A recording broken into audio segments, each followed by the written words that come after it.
Ó, tem mais bolsonarista em apuros, viu? Não é só Dudu Bananinha, não é só Bolsonaro, não. Daniel Silveira, lembra dele?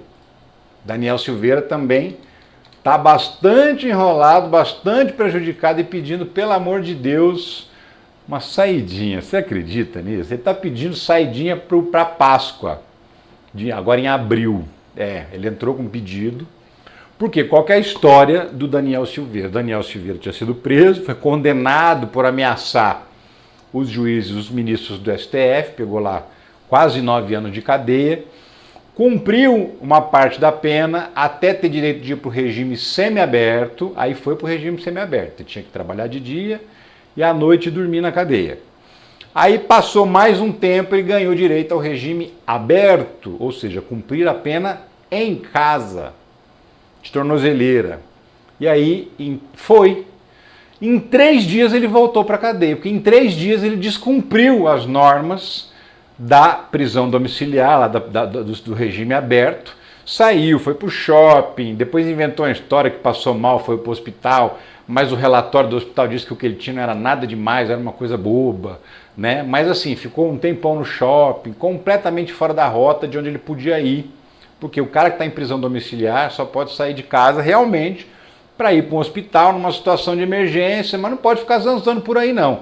Tem que se recolher à noite, e ele foi à noite para o shopping, voltou para casa só de madrugada, e aí Xandão mandou ele de volta para a cadeia, perdeu o benefício do regime aberto.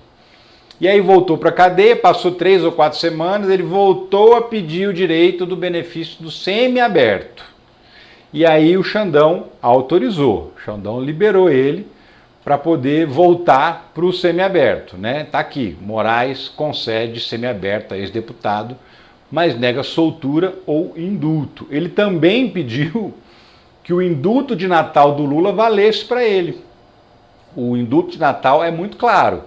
E assim, crimes contra a democracia não são passíveis de indulto, mas ele achou, ele ficava pedindo, porque ele também tinha direito, ele achava que tinha direito de ter o indulto natalino e se livrar de vez da pena. O Xandão negou, falou, não senhor, crime contra a democracia não tem indulto, queridão, vai ficar cumprindo pena, sim senhor. Né? Também negou soltar ele para o regime aberto, ele pediu, e agora vai ter que decidir se vai dar a saidinha para ele ou não. O detalhe curioso é que os bolsonaristas acabaram com a saidinha. Eles aprovaram um projeto de lei acabando com a saidinha de presos no Brasil. Eu falei sobre isso na época, falei que isso aí era um problema, que a saidinha ela beneficia a reinserção social.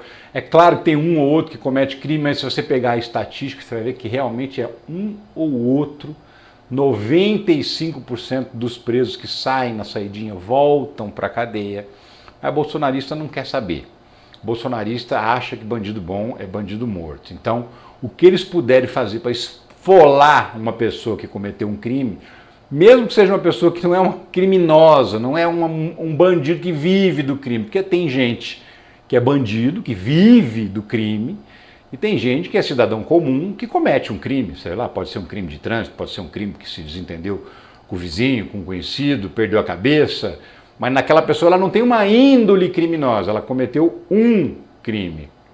Mas para bolsonarista é tudo igual, cometeu crime, tem mais é que se lascar. Então eles foram lá e tiraram a saidinha. Agora, o bolsonarista bombadão quer saidinha. Pois é, o que ele está alegando? Está alegando o seguinte, que a lei ela não retroage para prejudicar o réu, só para beneficiar. Então, assim, ele foi condenado quando a lei da saidinha ainda estava em vigor. Aí depois a saidinha foi extinta.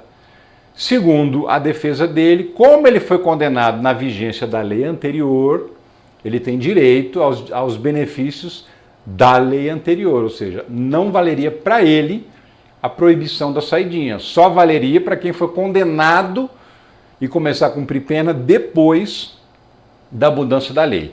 Faz sentido o que o advogado dele está falando, porque de fato a lei não retroage para prejudicar o réu. Mas não deixa de ser uma incoerência, um absurdo, uma barbaridade o Daniel Silveira vir com esse papinho de que ele tem bom comportamento, olha lá. Daniel Silveira alega comportamento exemplar. e pede saidinha de Páscoa ao Supremo Tribunal Federal. E ele também já perdeu uma grana, porque teve a conta bloqueada para pagar a indenização, pagar multa para o Xandão e para o Supremo Tribunal Federal.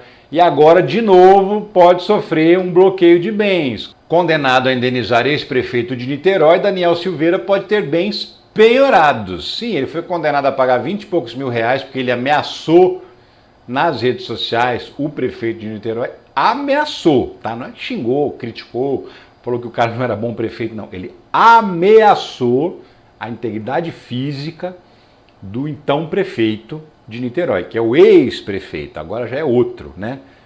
Agora é o Rodrigo Neves, mas esse prefeito aí era o Alex Grael, que era prefeito de Niterói. Ele entrou com um processo contra o Daniel Silveira, ganhou esse processo, já somaram, já fizeram juros, correção monetária em cima do valor que ele pediu de indenização, que era 20 mil, já virou 42 mil. E o Daniel Silveira fez nada, nem se defendeu no processo. Ignorou o processo como se ignorar um processo da justiça fosse possível assim, de se escapar dele. Não é.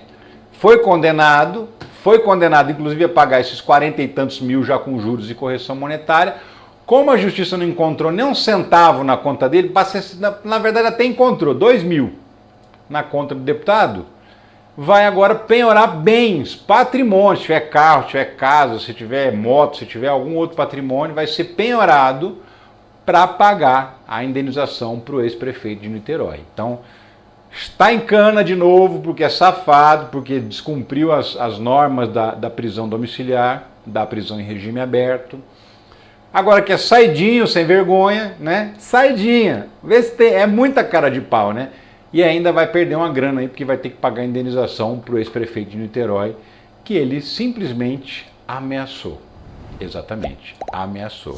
Quinta-feira é dia de entregar a defesa do Jair Bolsonaro no processo do golpe. E o advogado já disse que vai entregar. Por quê? Porque ele tentou enrolar, tentou atrasar o processo, fez tudo que ele podia, o que não podia, para atrasar o processo, mas até agora só deu errado. Nada que ele tentou deu certo. E a tentativa de atrasar o processo, nesse caso, também não deu. Advogado de Bolsonaro entregará a defesa ao STF na quinta. Estou mergulhado no trabalho, diz o advogado. Esse advogado, Celso Villardi, é aquele que deu entrevistas em alguns veículos de comunicação dizendo, antes de ser advogado do Bolsonaro, claro, sim, teve golpe, as provas são contundentes, o trabalho da Polícia Federal é muito bom.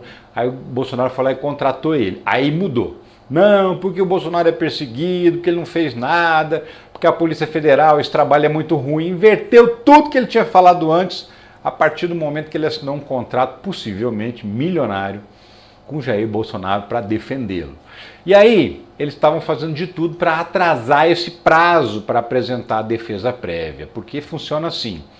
A PGR denuncia, apresenta denúncia para a Justiça, aí a defesa tem 15 dias para preparar uma defesa prévia e dizer, olha, a Justiça não deve aceitar essa denúncia, deve mandar arquivar isso aí, porque o meu cliente é inocente. E ela tem que argumentar, apresentar evidências, apresentar uma boa justificativa para convencer a Justiça a nem abrir o processo contra o Bolsonaro. Isso é a defesa prévia. Segundo a legislação, são 15 dias de prazo a partir do momento que o STF cita a defesa e fala, vocês foram denunciados, apresente a defesa prévia. Isso aconteceu no dia seguinte da apresentação da denúncia da PGR contra o Bolsonaro, e o prazo vence nessa quinta-feira. Então o advogado falou, vou ter que entregar a defesa, porque ele pediu adiamento, pediu 83 dias para dar essa defesa prévia. Qual que era a alegação? Não, porque a PGR teve 83 dias para analisar o inquérito da Polícia Federal e oferecer a denúncia. A gente quer o mesmo prazo. E aí, o Xandão recebeu o pedido, encaminhou para a PGR, porque sempre ele pede a opinião da PGR, ele não pode decidir sem que o Ministério Público opine, ele não necessariamente tem que seguir a opinião do Ministério Público, mas ele tem por obrigação pedir a opinião do Ministério Público. E qual foi a resposta? Não há previsão legal para ampliar prazo de defesa de Bolsonaro, diz Paulo Gonet.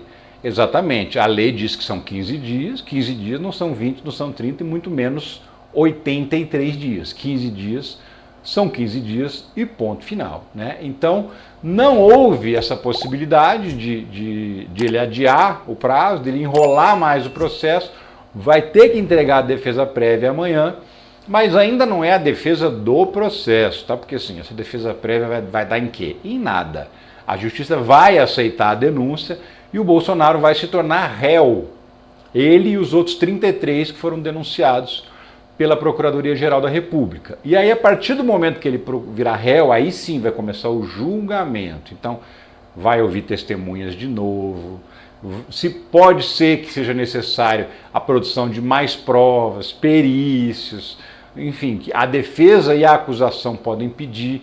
Vai andar o processo na justiça até a data do julgamento. Então, essa é uma defesa prévia que ele apresenta somente tentando convencer a justiça a não aceitar a denúncia. Como não vai adiantar, porque as provas são muito grandes, as evidências são muito fortes contra o Bolsonaro, não vai adiantar, ele vai virar réu. E aí a defesa vai ter que fazer a sua defesa de verdade, não a prévia, a defesa de verdade nesse processo que o Jair Bolsonaro vai responder. Será seguramente condenado. E até o final do ano, ou no mais tardar, no primeiro trimestre do ano que vem, a gente vai estar vendo Bolsonaro na cadeia, preso, em cana. Pois é isso que vai acontecer.